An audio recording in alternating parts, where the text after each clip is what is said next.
right on a phone basis.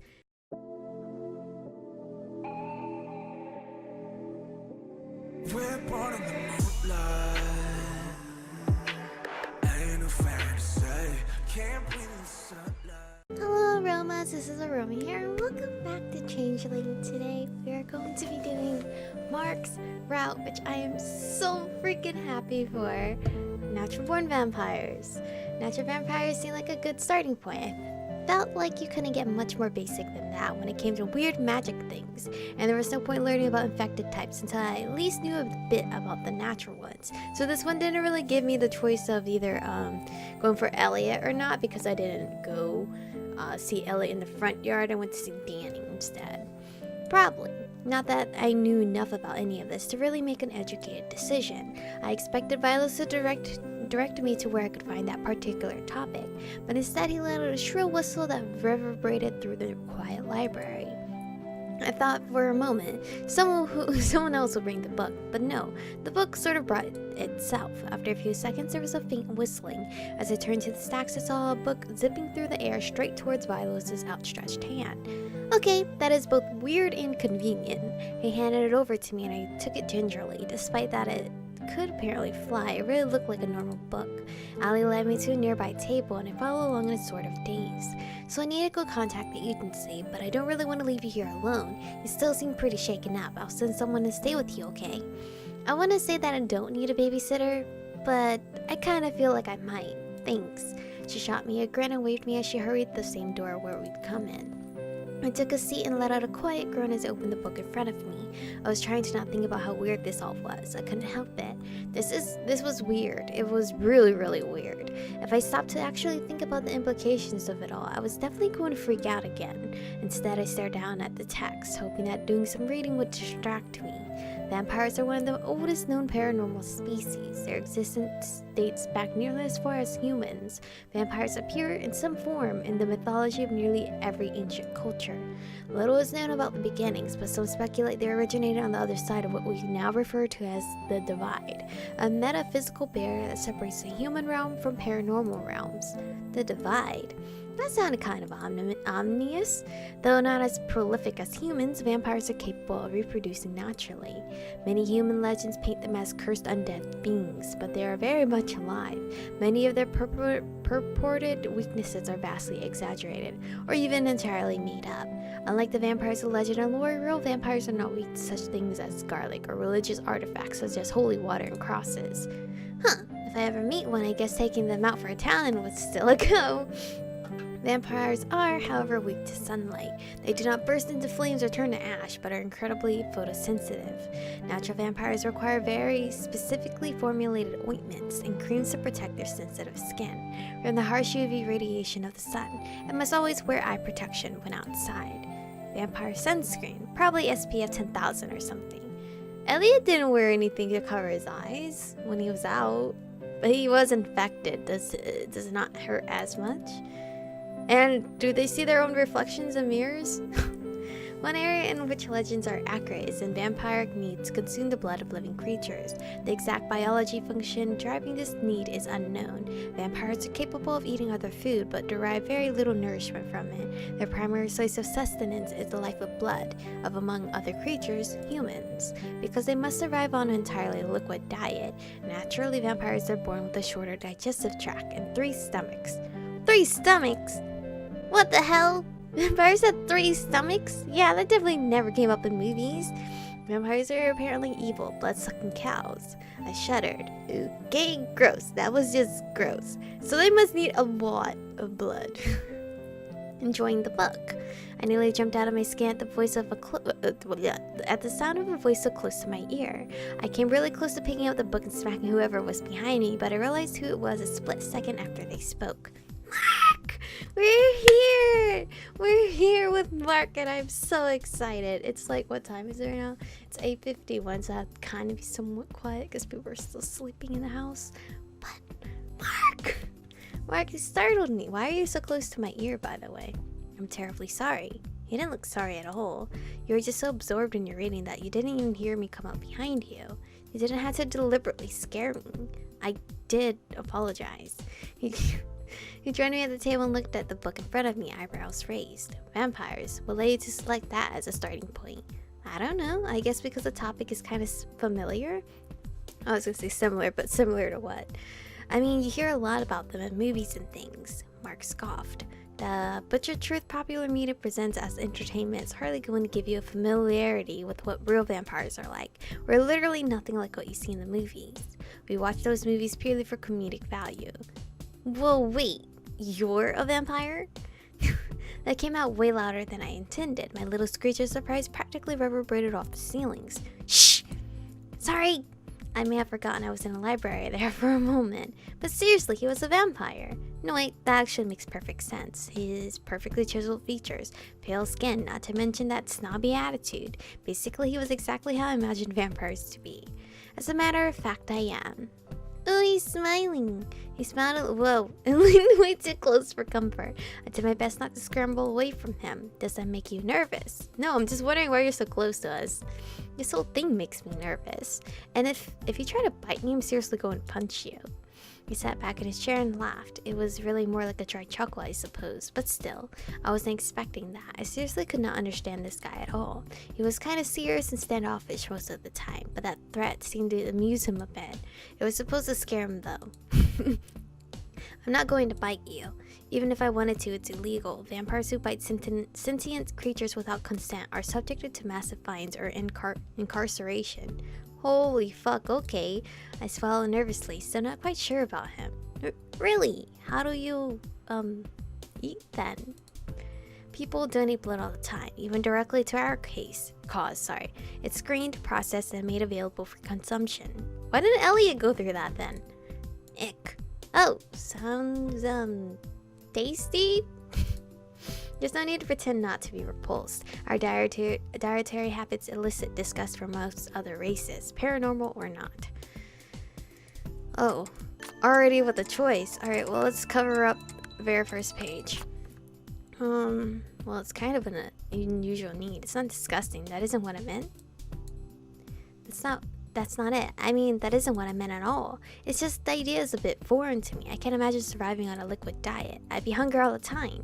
Our bodies did evolve this way. We're perfectly able to compensate for the liquid diet. Do you really have 3 stomachs? I'm not human, so of course, I don't possess a human's physiology. You didn't have to answer in that tone. I'm not stupid, just curious. Humans are so quick to look down on others for their odd behaviors when humans are among the worst offenders of much for what they call disgusting. Hey, I wasn't looking down on you. In fact, I think it's been the other way around since you got here. He scoffed and looked away. Why did Allie send this guy again? But then I suppose there's a reasonable chance that you're not human anyway. Well, we don't know that yet. If you're fortunate, you'll find out you're not. I don't think that's true. I know plenty of humans that are decent individuals. The only vampire I know isn't making a great impression, though. In any case, I don't know anything about myself yet, other than that I'm not a vampire. Not that there would be anything wrong with it if I was. So there. I see. Are all vampires as weird? No, Elliot was sweet. Did I even just think that? Of course vampires were weird. They were vampires. Being a vampire was weird in and of itself. Oh my god, he can hear us. Your friend has probably returned by now. Perhaps you would be more comfortable in the club room. Well, I'm fine here. I would be more comfortable there. The combined smell of magic and moldy books is giving me a headache. Oh, well, I wouldn't want to inconvenience you, Your Majesty. I wasn't aware libraries offended the delicate vampire nose. I'll be sure to keep it in mind for future reference. I stood and picked up the book, intending to return it. Leave it. The enchantment on it will cause it to return on its own, after having been abandoned, unless you wish to borrow it. Well, I'm sure that talking to the root thing has been more informative than reading a book. That's the first time she's actually said that. Wait, right? About another paranormal? I think. We left the book on the table and he walked me back to the door to the club room. As he set his hand on the handle, he turned back to me, frowning slightly. Were you really only interested in vampires because of movies? Well, I've done some vampire research in the past for personal stories. I guess I was curious how the real thing would add up to what I learned about in folklore. Marc gave me a look that seemed almost pleased. Are you... Are you happy? Folklore is still significantly off, but it's better than anything modern. If you ever have questions, you can always ask me. Why is he so nice? in his robe. I wouldn't find it too much trouble to answer your questions. Oh, you're so sweet. Thanks. I may take you up on it. To be honest, this whole thing is still really weird. It's like trying to find my footing on something where it's difficult to find your footing. Marc was silent for a moment before he reached into the inner pocket of his blazer and pulled out a phone. Holy fuck, he's already on the phone basis.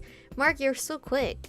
In that case, what's your number? I'll send you a text so you can add me to your contacts. And since you also agreed to help me with my Shakespeare, I did? Sure. Okay. Then my helping you navigate your footing in paranormal society can be considered compensation. This is quick. Is this the quickest we've got someone's phone number, or was it Danny? Oh, okay. Unless you don't want to. No, I mean, I'm fine with it. Probably.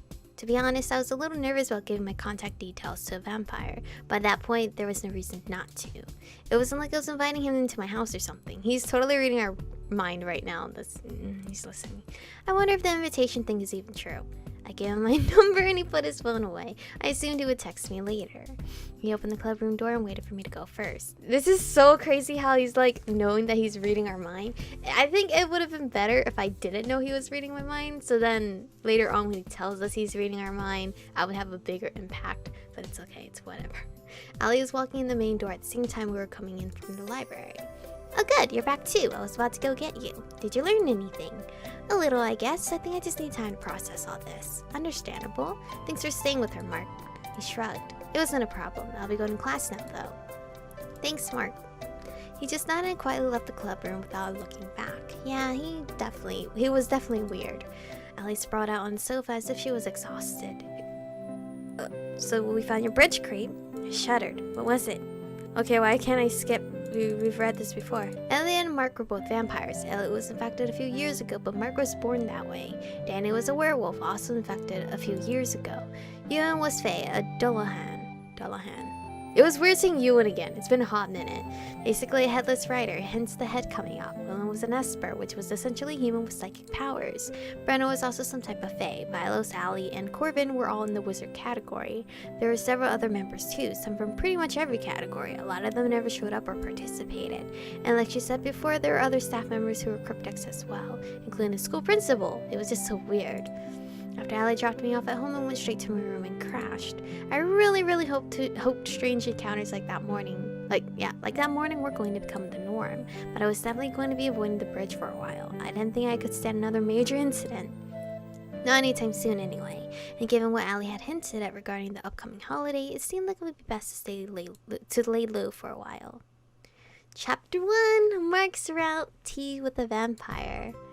Oh, it's a pretty boy. Well, as it turns out, it wasn't a ghost haunting the family. The lumber used to build their house actually came from a sacred grove protected by dryads. And they were so enraged at the way their trees were mutilated, they took up residence in the walls of the house to torment the family as revenge. Rude. Well, if someone came and cut your tree down, I mean, you'd be mad too, right? Still, it was the builder who cut down the tree, not the family. I was glad no one else was around as the two of us climbed up the 4th floor. Jason's story would probably just sound like the plot of some weird horror movie to anyone else, but it still made me nervous having this kind of conversation where anyone could hear it because I knew it was a true story. Anyway, what eventually happened to the family? Jason shoved his hand in his pockets and shot me a dopey smile. I heard they moved out after a while. Sounds pretty intense. Do things like that happen a lot? He fiddled with the end of his long braid as he mowed that over. I was still marveling at the fact that his hair was apparently naturally pink, but I hadn't gotten the nerve to ask him exactly what sort of cryptic he was. Man, can I be that cryptic to have naturally pink hair? Not a lie, it just happens sometimes because humans aren't always aware of the supernatural things around them, you know? At the top of the stairs, we both headed down the main hall, darker as usual than the floors below. Ostensibly to save power, though it did lend the 4th floor a rather creepy vibe. I was thinking you really should consider submitting something for the art exhibit. There is still time. I've thought about it, I just don't know if I have anything that's really suitable. Jason paused in front of a door from which we could hear voices and laughter. He pushed it open. Thanks for walking with me, Chico. Well, I was heading up the club room anyway. Thanks anyway, it was great talking with you. Hey, it's a regular schmegular room. Is it because she's not a cryptic? I thought she was. Is she not? Hey, Chico, hey, I didn't know you were stopping by our meeting today. Oh, I'm not. Sorry, Trace and I were just heading the same way, so we walked together. Oh, it was a completely different room.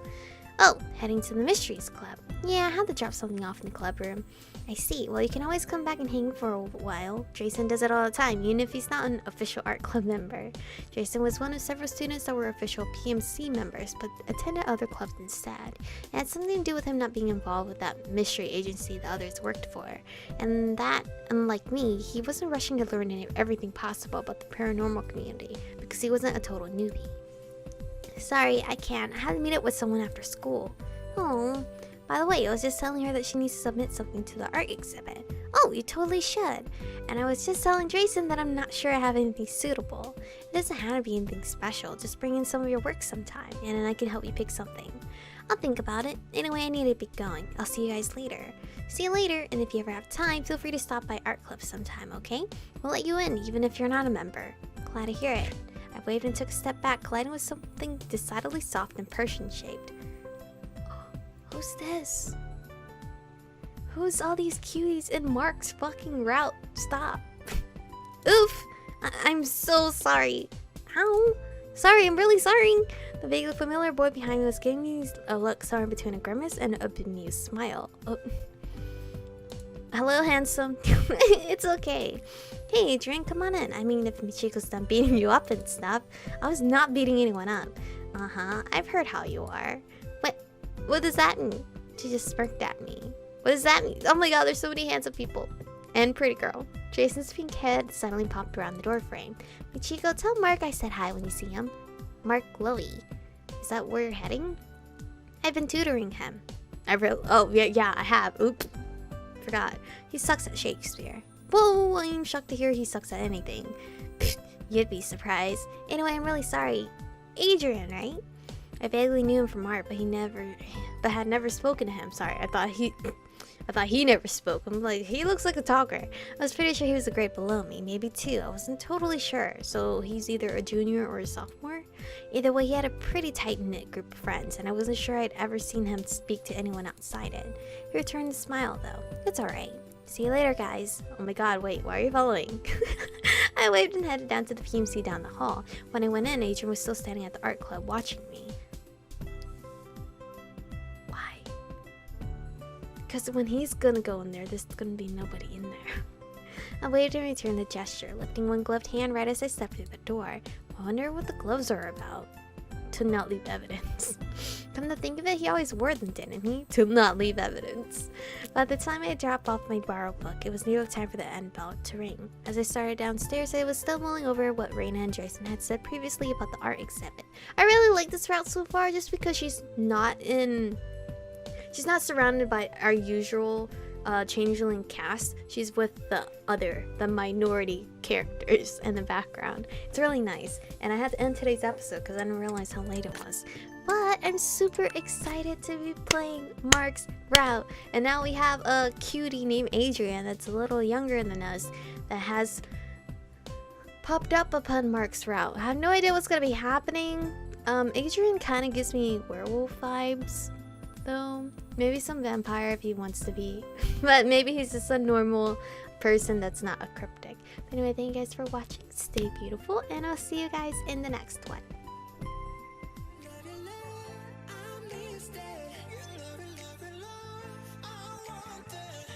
touch it,